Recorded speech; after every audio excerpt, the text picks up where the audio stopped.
성도 여러분 안녕하세요. 우리의 주님이신 예수님의 은혜가 오늘도 여러분과 함께 하시기를 빕니다. 오늘도 여러분 모두 감사와 기쁨이 넘치는 그런 좋은 하루 되셨으면 좋겠습니다. 그러면 사도신경으로 우리의 신앙을 고백하면서 하나님 앞에 아침 예배를 드립시다. 나는 전능하신 아버지 하나님, 천지의 창조주를 믿습니다. 나는 그의 유일하신 아들 우리 주 예수 그리스도를 믿습니다. 그는 성령으로 잉태되어 동정녀 마리아에게서 나시고 본디오 빌라도에게 고난을 받아 십자가에 못 박혀 죽으시고 장사된 지 사흘 만에 죽은 자 가운데서 다시 살아나셨으며 하늘에 오르시어 전능하신 아버지 하나님 우편에 앉아 계시다가 거기로부터 살아있는 자와 죽은 자를 심판하러 오십니다. 나는 성령을 믿으며 거룩한 공교회와 성도의 교제와 죄를 용서받는 것과 몸의 부활과 영생을 믿습니다. 아멘. 오늘 아침에 살펴보실 하나님의 말씀은 창세기 2장 8절에서 17절까지의 말씀입니다. 주어진 하나님의 말씀을 받들어 읽겠습니다. 주 하나님이 동쪽에 있는 에덴의 동산을 일구시고 지으신 사람을 거기에 두셨다. 주 하나님은 보기에 아름답고 먹기에 좋은 열매를 맺는 온갖 나무를 땅에서 자라게 하시고 동산 한가운데는 생명나무와 선과 악을 알게 하는 나무를 자라게 하셨다. 강 하나가 에덴에서 흘러나와서 동산을 적시고 에덴을 지나서는 네 줄기로 갈라져서 네 강을 이루었다. 첫째 강의 이름은 비손인데 금이 나는 하윌라 온 땅을 돌아서 흘렀다. 그 땅에서 나는 금은 질이 좋았다. 부돌라라는 향료와 홍옥수와 같은 보석도 거기에서 나왔다. 둘째 강의 이름은 기혼인데 구스 온 땅을 돌아서 흘렀다. 셋째 강의 이름은 티그리스인데 아시리아의 동쪽으로 흘렀다. 넷째 강은 유프라테스이다. 주 하나님이 사람을 데려다가 에덴 동산에 두시고 그곳을 맡아서 돌보게 하셨다. 주 하나님이 사람에게 명하셨다. 동산에 있는 모든 나무의 열매는 내가 먹고 싶은 대로 먹으라. 그러나 선과 악을 알게 하는 나무의 열매만은 먹어서는 안 된다. 그것을 먹는 날에는 너는 반드시 죽는다. 아멘. 여러분, 하나님께서 우리에게 성경을 주신 이유가 무엇일까요? 하나님은 성경을 통해 하나님이 어떤 분인지를 우리에게 가르치고 계십니다. 그래서 우리가 영생을 얻기를 원하십니다. 요한복음 17장 3절의 말씀을 기억하시지요? 영생은 하나님을 알고 또 하나님이 보내신 분 예수 그리스도를 아는 것입니다. 그렇게 말했습니다. 성경은 하나님을 알 때 영생이 가능하다고 했습니다. 그래서 성경을 통해 하나님이 어떤 분인지를 하나님은 우리에게 가르치고 계십니다. 그렇다면 우리가 성경을 읽을 때 어떤 부분에 유의하면서 또 집중하면서 읽어야 되겠습니까? 하나님이 어떤 분이냐, 그것을 아는 것입니다. 하나님이 어떤 분인지를 살필 때 그때 하나님의 의도에 맞는 그런 성경 읽기가 됩니다. 오늘은 창세기 2장의 말씀을 살펴보게 될 것인데요.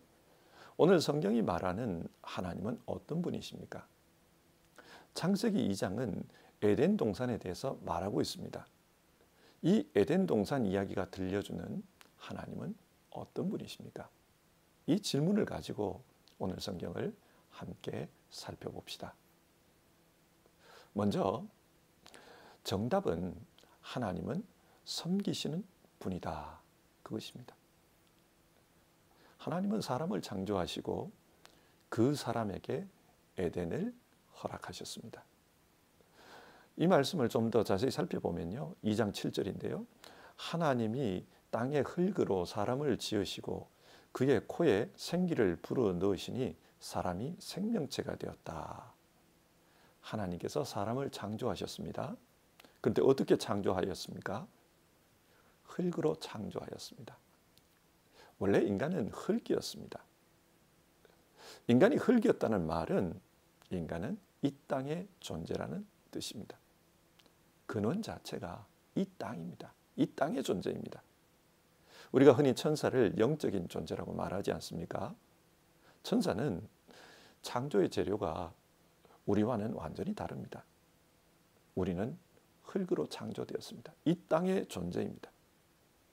그런데 하나님은 이 땅의 존재인 그 사람과 함께 살기를 원하셨습니다. 그래서 그 코에 생기를 풀어넣었습니다. 여기서 말하는 생기란 하나님의 생명, 하나님의 영을 가리킵니다. 하나님께서 자신의 영을 인간에게 풀어넣으신 이유가 무엇일까?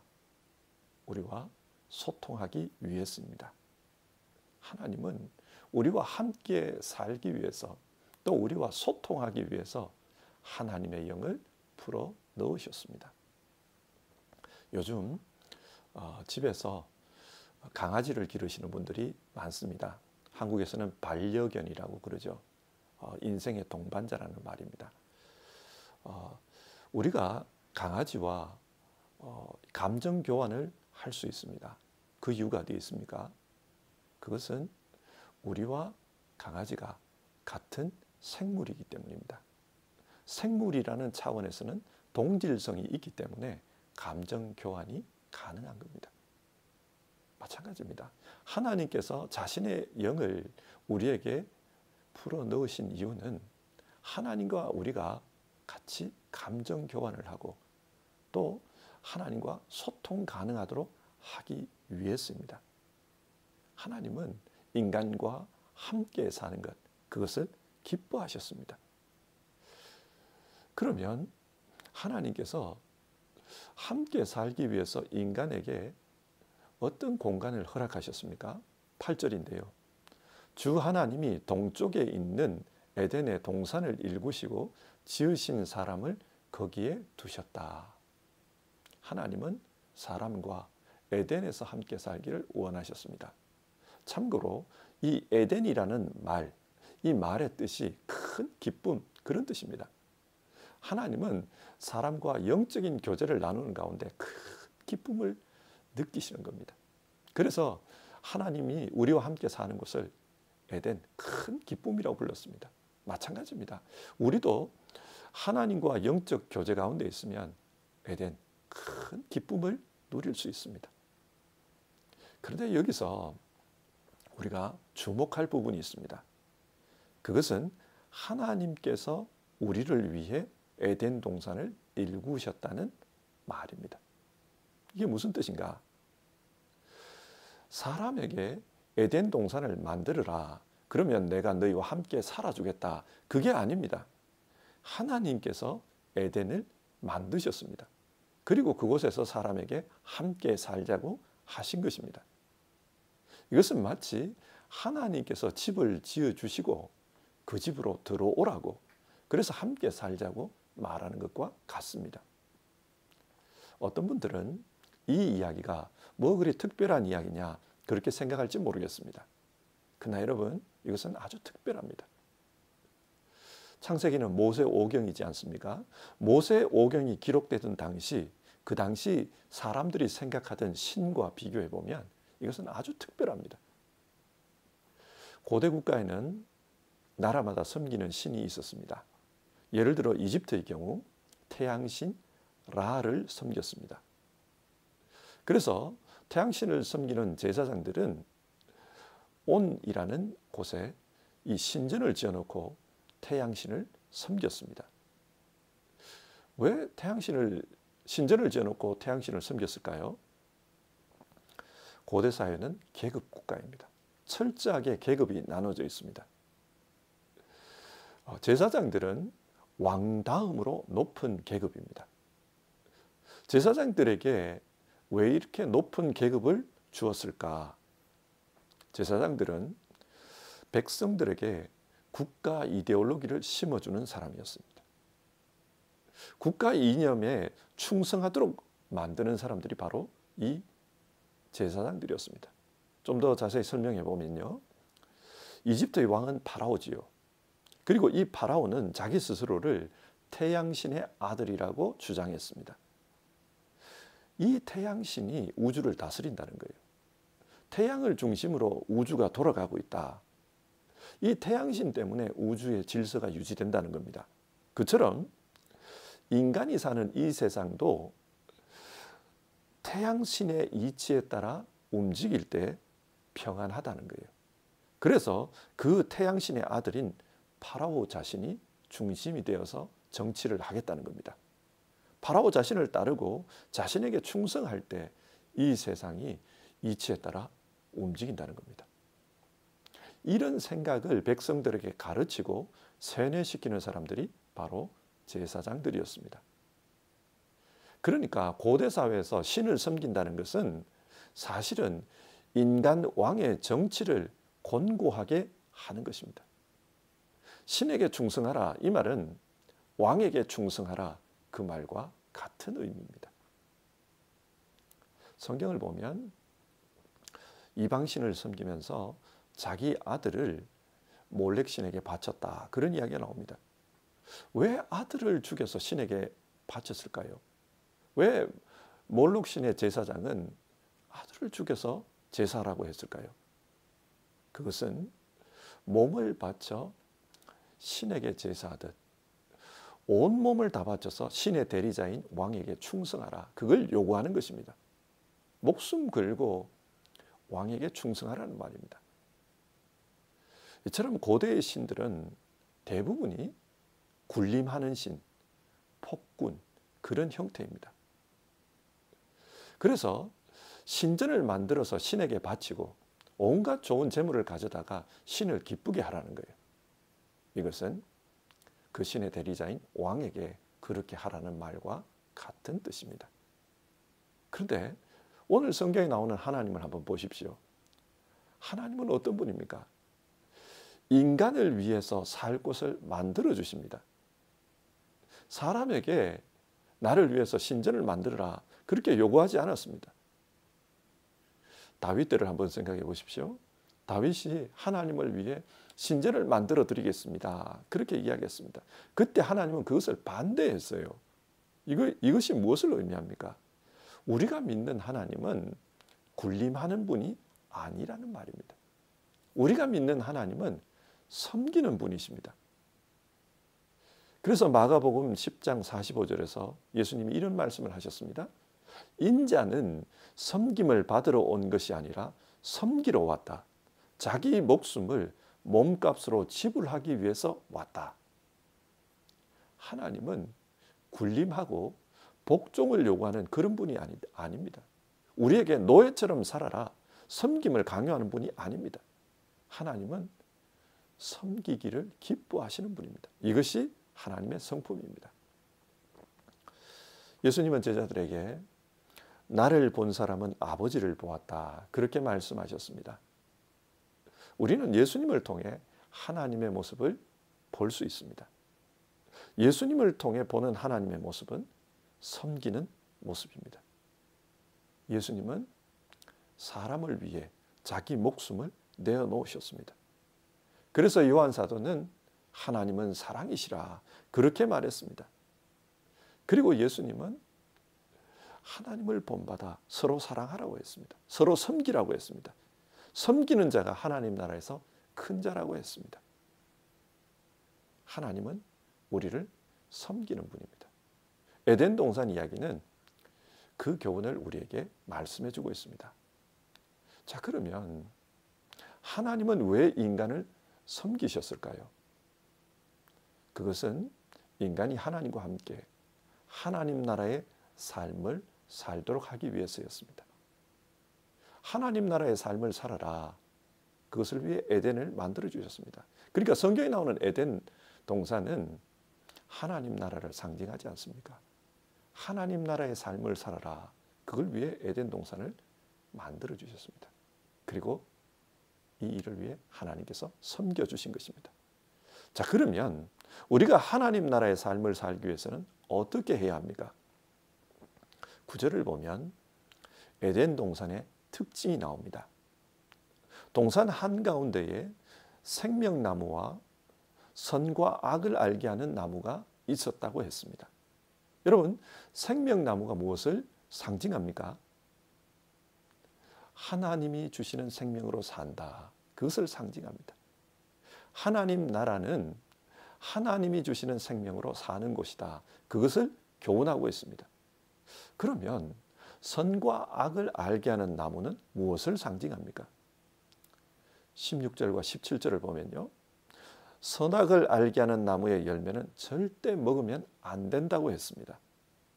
그것을 먹는 날에는 반드시 죽는다고 했습니다. 그러니까 인간은 원래부터 영혼 불멸의 그런 존재가 아니었습니다. 죽을 수 있는 존재입니다. 그래서 하나님은 인간이 죽지 않고 살도록 길을 가르쳐 주신 것입니다. 이렇게 하면 안 돼. 이렇게 하면 죽어.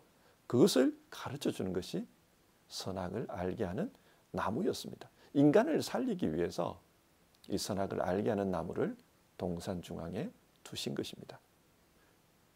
따라서 선악을 알게 하는 나무는 하나님의 말씀을 믿고 그 말씀에 순종할 때 인간은 하나님 나라의 삶을 살 수 있다. 그것을 우리에게 보여주고 있습니다. 자, 이 말씀을요, 신약 성경의 그 입장에서 한번 생각해 봅시다. 신약 성경의 입장에서 생각해 보면 생명나무와 선악을 알게 하는 나무는 복음과 율법을 생각나게 합니다. 복음이 무엇입니까? 복음은 하나님께서 우리에게 생명을 주셨다. 영생을 주셨다. 그것입니다. 예수 그리스도께서 이 땅에 오셔서 십자가에 달리시고 우리를 대신해 죄값을 치러주심으로 우리에게 영생을 주셨다. 이게 복음입니다.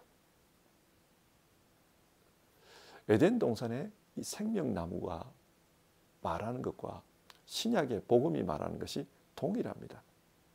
하나님께서 우리에게 생명을 주십니다. 그것이 복음입니다. 자, 그러면 율법은 무엇입니까? 하나님은 율법을 통해 이렇게 살면 안 된다. 이렇게 살면 복을 받지만 이렇게 살면 저주를 받는다. 죽는다. 그것을 가르칩니다. 율법 자체가 악한 것은 아닙니다. 율법 자체는 신령한 것이고 하나님의 말씀입니다. 그런데 그 율법대로 살지 않으면 죽습니다. 선악과가 바로 그런 것입니다. 선악과 자체는 인간을 살리기 위해서 이렇게 하면 죽는다. 그것을 보여주는 것입니다. 그런데 인간은 그 선악과를 따먹어 버렸습니다. 다시 말해서 율법을 어겨버린 겁니다. 그 결과 죽음이 들어왔습니다. 인간은 죽었습니다. 에덴 동산에서 하나님과 함께 살기 위해서는 복음을 믿어야 합니다. 복음에 따라 살아갈 때 영생을 얻습니다. 그런데 그 복음이 진짜 복음이라는 것을 어떻게 알 수 있습니까? 율법을 통해 알 수 있습니다. 인간이 타락한 후 율법을 보면서 내가 죄인이구나. 하나님의 말씀을 어겼구나. 내가 죽을 수밖에 없구나.